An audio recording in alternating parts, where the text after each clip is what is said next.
സേതുവിന് മുട്ടയിറച്ചി ഉണ്ടെങ്കിലേ പറ്റൂ. കുട്ടിക്കാണെങ്കിൽ പച്ചക്കറി. ഇതെങ്ങനെയാ ശരിയാവുക? ഞാൻ വന്നു കഴിഞ്ഞാ പിന്നെ സേതുട്ടൻ പച്ചക്കറി മാത്രമേ കഴിക്കൂ.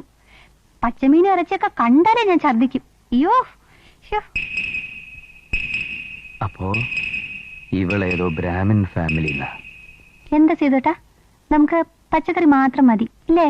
പോരാ, നീ ഇല്ലാണ്ട് കുറച്ചു ദിവസം ഇവിടെ നിന്നപ്പോ ടീച്ചറുടെ കൈകൊണ്ട് നല്ല ഇറച്ചിയും മീനും ഒക്കെ സ്റ്റൈലായിട്ട് വെച്ച് കഴിച്ച് അങ്ങനെ ഒരു ശീലായി പോയേ. അപ്പോ മീനും മുട്ട ഇറച്ചിയൊക്കെ ഉണ്ടെങ്കിലേ ചോറ് ഇവിടെ നിന്ന് ഇറങ്ങലോന്നുണ്ടോ? ഉണ്ട്. ഞാൻ വൈകുന്നേരം മാർക്കറ്റിൽ പോയി നല്ല 2 മീൻ വാങ്ങിച്ചോണ്ടിരാം. എന്റെ മോള് നന്നായിട്ട് വെട്ടിക്കഴുകി നല്ല കുടംപുളിയൊക്കെ ഇട്ട് വറുത്തരച്ച് പറ്റിച്ച് നല്ല സ്റ്റൈലായിട്ട് വെക്കണം.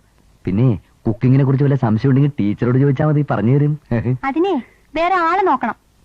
വെജിറ്റേറിയനെ മാത്രമേ കല്യാണം കഴിക്കൂന്ന് വാശി പിടിച്ചിരുന്ന എന്നെ വെജിറ്റേറിയൻ ആണെന്നും പറഞ്ഞ് കല്യാണം കഴിച്ച കള്ളനാണ് ഈ ചേട്ടൻ. നുണ പറയാൻ മിടുക്കനല്ലേ? വെറുതെ എന്തിനാ ഈ കുട്ടിയെ ഇങ്ങനെ? മോള് വിഷമിക്കണ്ട കേട്ടോ. മോൾ ഇതൊന്നും വെക്കണ്ട. സേതുവിന് അങ്ങനെ എന്തെങ്കിലും കഴിക്കണമെന്നുണ്ടെങ്കിൽ ഇവിടെ വന്ന് എന്നോട് പറഞ്ഞാൽ മതി, ഞാൻ ഉണ്ടാക്കി തരാം. കഴിക്കൂ.